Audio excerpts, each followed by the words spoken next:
आज ही Doubtnut app download करें। Doubtnut पर होगा अब आपके सभी मैथ्स, केमिस्ट्री, फिजिक्स और बायोलॉजी डाउट्स का सफाया। बस अपने क्वेश्चन की फोटो खींचो, उसे क्रॉप करो और तुरंत वीडियो सोल्यूशन पाओ। Download now. हेलो गाइस, ये बहुत सारे पार्ट इस क्वेश्चन के, हम एक एक पार्ट को करेंगे। तो हम पहला पार्ट करते हैं। पहले पार्ट में पूछा है ना उनसे, nitrogen and chlorine have almost same electronegativity but nitrogen form H bonding.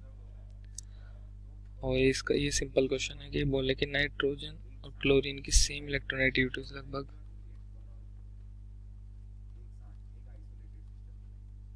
लेकिन nitrogen form hydrogen bonding but Cl do not form hydrogen bonding. तो उसका साफ साफ रीजन ये है क्योंकि due to large size of Cl, क्योंकि Cl का लार्ज साइज होता है, इस वजह से that is why hydrogen bonding is not possible.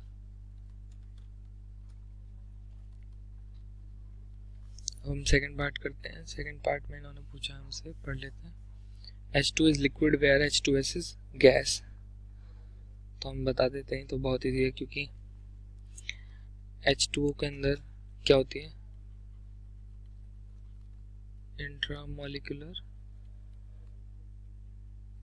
Hydrogen bonding, और वो H2S के अंदर नहीं होती। क्यों नहीं? क्योंकि electronegativity of oxygen is greater than electronegativity of sulphur. अब आ जाते हैं हम सी ऑप्शन पे। सी में हमसे पूछ रहे हैं, पढ़ लेते हैं। Compare the acidic strength of ortho Meta para hydroxy benzoic acid. तुम तीनों को बना लेंगे पहले।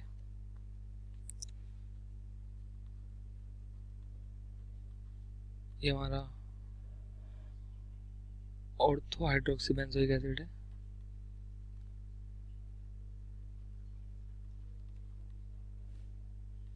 ये हमारा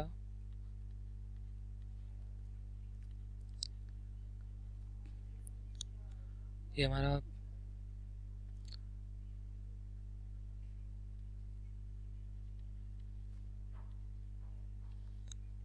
ये हमारा ऑर्थो है, ये हमारा मेटा है। हम पैरा बना देता हूँ।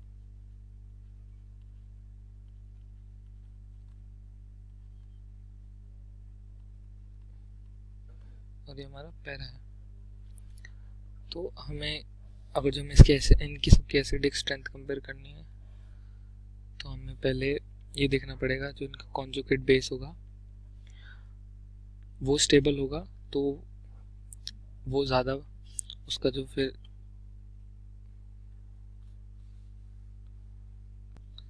तो मैं अगर जो किसी भी H और कोई कंपाउंड है हमारा, ये मान लो कोई R है, तो वो जब भी ऐसे R माइनस और H प्लस में टूटेगा, तो हम उसकी फिर K वैल्यू लिख सकते हैं, वो R माइनस H प्लस,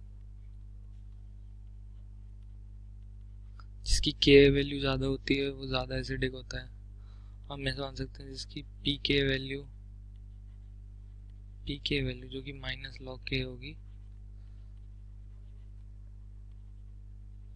वो ज़्यादा होती है, तो हमें मान लेते हैं उसकी, अगर पी के ज़्यादा है तो एसिडिक स्ट्रेंथ कम होती है क्योंकि ये माइनस लॉग के होता है।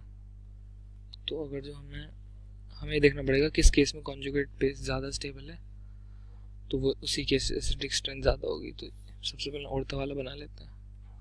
ऑर्थो वाला बनेगा ऐसा, मैं सिर्फ कॉन्जुगेट बेस बना रहा हूँ इनका, OH CO O।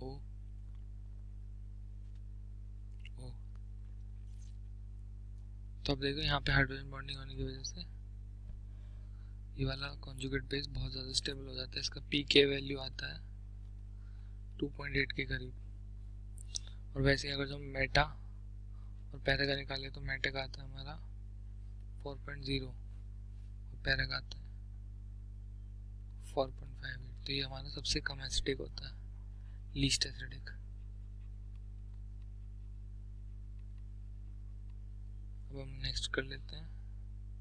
Next part में बोल रहे हैं कि among the following compound if एलडी करते हैं, डी बोलते हैं NH3 exist as liquid where HCl as gas. ये क्वेश्चन बहुत ईजी है। तो हम देख सकते हैं कि जो NH3 होता है, हम इसको सीधा रिलीजन लिख देते हैं। जो NH3 होता है उसके अंदर होती है हाइड्रोजन बॉन्डिंग, जिसकी वजह से वो लिक्विड होता है रूम टेम्परेचर पे,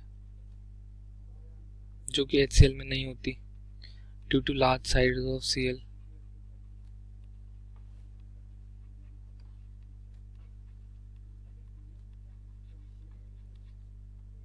वो नेक्स्ट पार्ट पढ़ लेते हैं इसका। नेक्स्ट पूछ रहे हैं among the following compound CH3COH NH3 and CH4 in which the strongest H- bond is present। तो हमें बताना है किसमें स्ट्रॉन्गेस्ट H बॉन्ड है, ये बताना है। तो इसको भी हम बता देते हैं। तो मैं आपको सीधा बता देता हूँ, इसके जो HF होगा उसकी बॉन्ड स्ट्रेंथ सबसे ज़्यादा होगी। फिर हमारा आएगा, देख लेते हैं क्या क्या है। फिर आएगा हमारा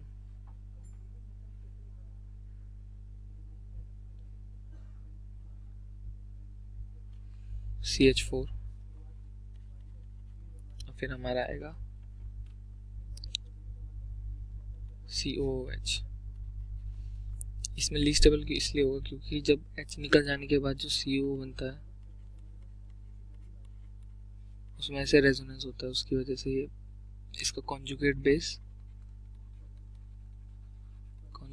इसका स्टेबल होता है। तो अगर जो कॉन्जुगेट स्टेबल तो H आसानी से निकलना चाहिए, इसका मतलब OH का जो बॉन्ड स्ट्रेंथ है वो क्या है, वीक।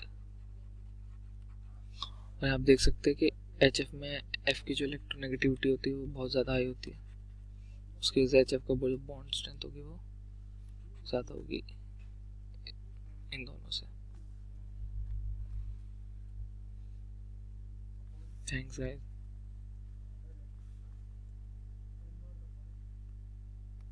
क्लास 6 से 12 से लेके नीट IIT JEE मेंस और एडवांस के लेवल तक 10 मिलियन से ज़्यादा स्टूडेंट्स का भरोसा। आज ही डाउनलोड करें डाउटनेट ऐप या व्हाट्सएप कीजिए अपने डाउट्स 8400 400 400 पर।